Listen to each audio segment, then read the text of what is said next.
अस्सलाम वालेकुम। हम लोग यूनिट 10 तक कर चुके हैं। आज हम लोग यूनिट नंबर 11 स्टार्ट करने लगे हैं। यूनिट नंबर 11 में हमारे पास नेम है इसका parallelogram and triangles. Parallelogram and triangle, first of all हम लोग पैरेललोग्राम को डिफ़ाइन करेंगे। पैरेललोग्राम को हम लोगों ने चैप्टर नंबर 9 में भी डिफ़ाइन किया था। अब अगेन हम लोग कर लेते हैं। इसमें थोड़ा सा उन्होंने डायगोनल्स का कॉन्सेप्ट दे दिया और कॉन्ग्रुएंट के लिहाज से दे दिया, क्योंकि चैप्टर नंबर 10 में कॉन्ग्रुएंट का जिक्र है। जब हम लोग क्वेश्चंस करेंगे तो कॉन्ग्रुएंट को देखते हुए करेंगे, एंगल्स या साइड्स को। तो हम देख लेते हैं उन्होंने क्या कहा है। इन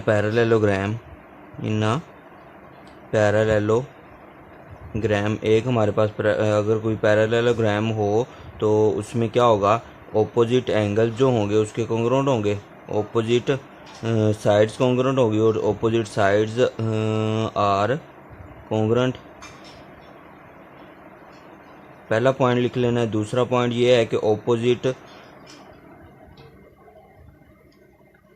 एंगल जो होंगे वो भी क्या होंगे, कॉन्ग्रुएंट होंगे, आर कॉन्ग्रुएंट। ऑपोजिट एंगल भी हमारे पास क्या हो जाएंगे, कॉन्ग्रुएंट होंगे। और थर्ड वाला पॉइंट है द डायगोनल्स,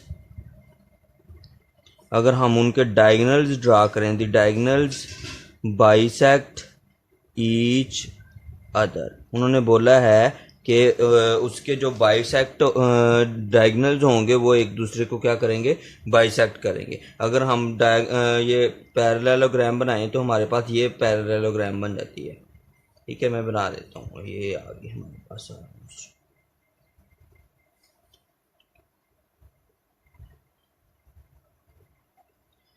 ये है पैरेललोग्राम। अब अगर हम लोग देखें, उन्होंने ऑपोजिट साइड्स आर कॉन्ग्रुएंट, ये वाली साइड इसके साइड इस साइड की क्या होगी, कॉन्ग्रुएंट होगी, और ये वाली साइड जो है वो इस साइड की क्या होगी, कॉन्ग्रुएंट होगी, पहली बात। दूसरा, ऑपोजिट एंगल्स आर कॉन्ग्रुएंट। अब ऑपोजिट एंगल्स आर कॉन्ग्रुएंट का मतलब ये है कि ये जो एंगल है वो कॉन्ग्रुएंट होगा एंगल दिस के, और ये वाला जो एंगल होगा वो कॉन्ग्रुएंट होगा इस एंगल के। मीन मैं लिख लेता हूँ, ये A B C D. Mean angle A जो है वो कॉन्ग्रुएंट होगा एंगल सी के, एंगल सी के। एंगल बी जो होगा वो कॉन्ग्रुएंट होगा किसके, एंगल डी के। ये चीज उन्होंने बताई है। ठीक है, उसके बाद बोला डायगोनल्स बाइसेक्ट ईच अदर। उनके जो डायगोनल्स होंगे ना वो एक दूसरे को क्या करेंगे, बाइसेक्ट करेंगे। आप लोग सिंपल इतनी बना लें, बल्कि ड्रा हम लोग कर लेते हैं। अगर डायगोनल्स की बात करें ना, ये होगा हमारे पास इसका ये डायगोनल होगा, ये डायगोनल हो जाएगा एक। ये देखें, ये अगर एक डायगोनल ड्रा करें, ये एमसीक्यूज में पूछा जाता है, ध्यान से सुन लें। अगर हम लोग एक डायगोनल ड्रा करें तो जो पैरेललोग्राम होती है वो टू कॉन्ग्रुएंट ट्राइंगल्स में क्या लें कि जो वन डायगोनल है वो क्या करता है, इसको टू कॉन्ग्रुएंट ट्राइंगल में डिवाइड कर देता है।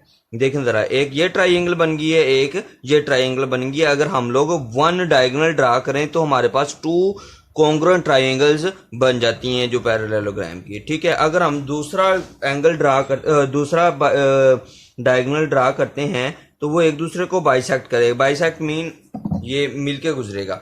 ठीक है, बाइसेक्ट भी कर दिया। अब अगर देखें हम लोग तो कितनी बन गई हैं, 1 2 3 4।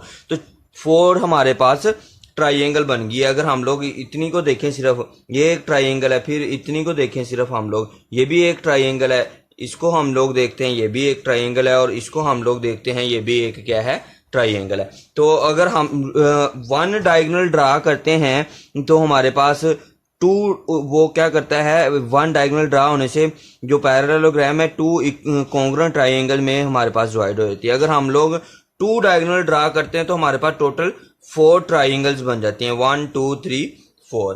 ठीक है, तो ये इस तरह से है।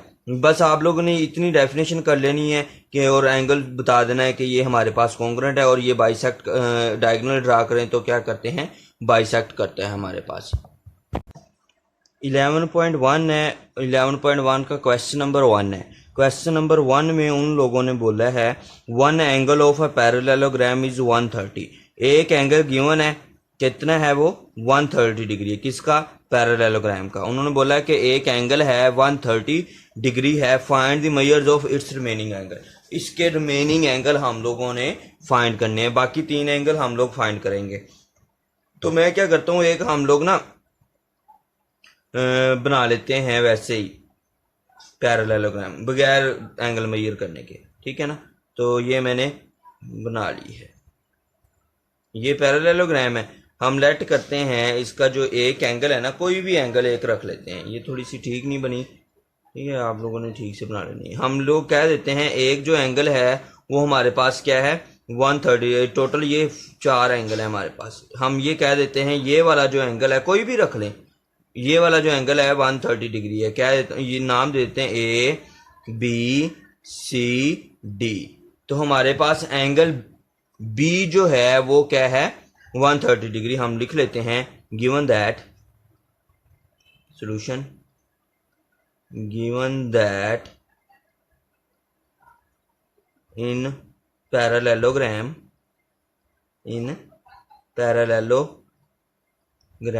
Measurement angle B is equal to 130 degree. ये हमने लिख लिया कि हमारे पास एक जो एंगल गिवन था वो हम लोगों ने नाम दिया इनको, तो हम लोगों ने इसका ये लिख लिया है कि ये हमारे पास कितना है 130 डिग्री। ये तकरीबन ये लाने होंगे, ठीक है, आ गया।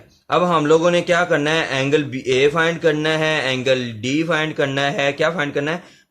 एंगल डी फाइंड करना है, एंगल ए फाइंड करना है और एंगल सी फाइंड करना है। ये तीनों एंगल हम लोगों ने फाइंड करने हैं, ठीक है, ये हमारी रिक्वायरमेंट है।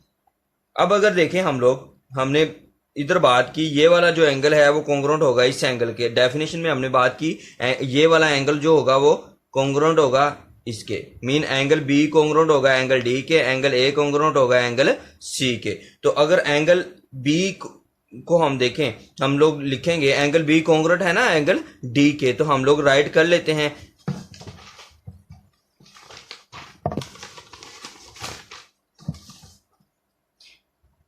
Angle D congruent to angle B, कि ये दोनों आपस में क्या है कॉन्ग्रुएंट है। रीजन क्या है कि पैरेललोग्राम में हम लिख लेते हैं in parallelogram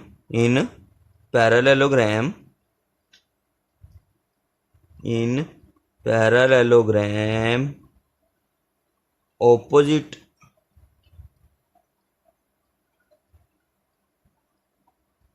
angles are congruent, ठीक है। ये हम लोगों ने रीजन राइट करनी है, इसके सामने ये रीजन राइट कर लेनी हम लोगों ने, ठीक है। तो अगर ये कॉन्ग्रुएंट है तो इसका मतलब मेजरमेंट एंगल डी जो है वो किसके इक्वल आ गया, मेजरमेंट एंगल बी के।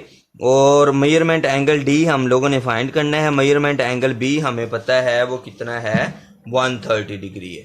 तो ये मैंने 130 डिग्री इसकी जगह पे राइट कर लिया है। तो मेजरमेंट एंगल डी की भी वैल्यू हमें कितनी पता चल गई है, ये कितनी है 130 डिग्री, ये हमें पता चल गया। मीन ये वाला जो एंगल है वो भी कितना हो गया हमारे पास 130 डिग्री हो गया। अब रहेगी बात हमारे पास एंगल ए और एंगल सी की। अब ये दोनों कॉन्ग्रुएंट है, अब हमें इन दोनों का ही नहीं पता। अगर इन दोनों में से एक का पता चल जाता तो दूसरा उसके कॉन्ग्रुएंट रख के हम लोग इजीली फाइंड कर सकते हैं। तो हम लोग इन दोनों में से एक फाइंड कर लेते हैं। वो किस तरह से फाइंड करेंगे, उसके लिए हमारे पास फार्मूला है एक, हम लिख लेते हैं we know that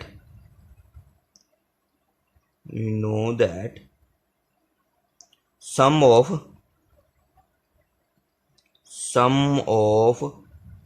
interior angles on same side of a parallelogram is 180 degree. उन्होंने कहा क्या है कि हमारे पास सम करना है, किसको सम करना है, अगर सेम साइड पे एक ही लाइन पे जो इंटीरियर एंगल होंगे, मीन पैरेललोग्राम के अंदर जो एंगल होंगे, एक ये एंगल है, एक ये एंगल है, इन दोनों का सम उन्होंने बोला है कितना है 180 डिग्री। ये हमारे पास एक फार्मूला ही है कि हमारे पास क्या होता है, इंटीरियर सम जो इंटीरियर एंगल्स होते हैं उन एक साइड पे उन दोनों उनका सम हमारे पास क्या होता है 180 डिग्री। अब ये इन दोनों का सम 180 डिग्री है, इन दोनों का सम जो है वो 180 डिग्री है, इन दोनों मतलब ये सेम लाइन, ये दोनों सेम लाइन पे लाई कर रहे हैं, इन दोनों का सम 180 है। ये दोनों एक सेम लाइन पे लाइन कर रहे हैं, इन दोनों का मतलब angle A plus angle D is equal to 180, angle D plus angle C is equal to 180 degree, angle C plus angle B is equal to 180 degree, और angle A plus angle B is equal to 180 degree. मतलब जो same line पे दो angles same line पे जो लाई कर रहे होंगे वो हम बोलेंगे उनका सम कितना है 180 डिग्री। तो इसका मतलब ये है कि हमारे पास बी है तो हम लिख लेते हैं angle A plus angle B is equal to 180 degree is equal to measurement angle A plus measurement angle B is equal to 180 degree. हमने यही लिखा है, उन्होंने सम बोला है, सम आ गया दरमियान में, क्या सेम साइड एक ही लाइन पे है ना, सेम साइड पे है, ठीक है। उन दोनों का सम हमने क्या, इन दोनों को सम किया और उन्होंने कितना बोला है 180 डिग्री, तो वो 180 डिग्री हम लोगों ने राइट कर लिया। अब ये लिख लिया हम लोगों ने। अब हम लोग हमें एंगल बी की वैल्यू का पता है, वो कितनी है हमारे पास 130 डिग्री हमें गिवन है। ये देखें एंगल बी हमारे पास कितना है 130 डिग्री, तो ये मैंने लिख लिया।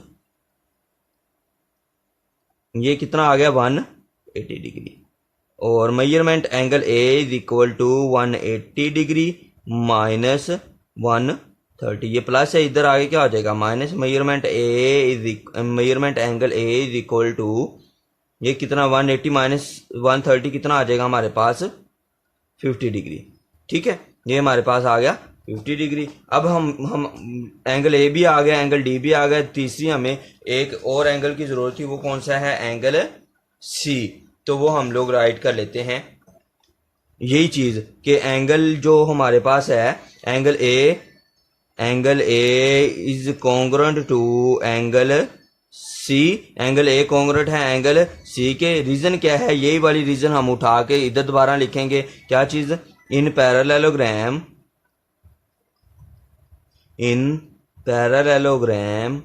opposite angles are congruent।